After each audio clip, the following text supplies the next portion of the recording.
Hello friends, ఈరోజు మనం rice కుక్కర్లో ఇడ్లీ ఎలా చేసుకుందాం చూద్దాం. ఇంట్లో ఉంటే అమ్మ ఇడ్లీ బాగా వండి పెట్టారు. బట్ రూమ్లోకి వచ్చాక ఇడ్లీ వండుకోవడానికి మా దగ్గర గిన్నెలు లేవు. కానీ రైస్ కుక్కర్లో మనం కొత్తగా ట్రై చేసాం అనమాట. ఫస్ట్ పిండిలో కొంచెం ఉప్పు వేసుకోవాలి, కొంచెం సరిపడినంత వేసుకోవాలి. పిండి రెడీమేడ్ దొరుకుద్ది మాకు ఇక్కడ, మీకు కూడా రెడీమేడ్ దొరికితే తెచ్చుకోండి. అది దోశ వేసుకోవచ్చు, ఇడ్లీ వేసుకోవచ్చు. ఆ పిండితో రెండు వేసుకోవచ్చు అనమాట. బెంగళూరులో డిఫరెంట్, అసలు మనకులా ఉండదు పిండి. దాన్ని బాగా తిప్పుకోవాలి. తర్వాత రైస్ కుక్కర్లో కొన్ని నీళ్ళు తీసి పక్కన పెట్టుకున్నాను అనమాట నేను. ఇప్పుడు ఆయిల్ తీసుకెళ్ళి ఇలాంటి గిన్నెలు ఏమన్నా ఉంటాయి కదా, మనం తినే గిన్నెలు కానీ, బాక్సులు కానీ, కూర గిన్నెలు కానీ ఏ ఉంటాయి అవి, దానిపైన కొంచెం ఆయిల్ వేసుకొని అలా రుద్దుకుందాం. అలా రుద్దుకున్న తర్వాత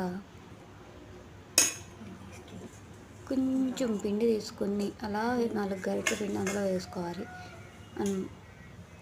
ఎక్కువ వేసుకోవచ్చు, కానీ మరీ ఎక్కువ వేసుకున్నా బాగోదు. కొంచెం పలుచగా వేసుకుంటే ఇడ్లీ కొంచెం బాగా వస్తుంది అన్నమాట. ఇది పెట్టేసుకుని స్విచ్ ఆన్ చేసుకుందాం. ఇలా ఆన్ చేసుకున్న ఒక పావు గంటలో నేను ఇలా చేయి పెడితే కిందకి వెళ్ళకుండా ఉంటే అది ఉడికిపోయినట్టు, కిందకి వెళ్తే ఉడకలేనట్టు అనమాట. అలా 3 టైమ్స్ నొక్కి చూసాను, ఉడికిపోయింది. స్విచ్ కట్టేసాను.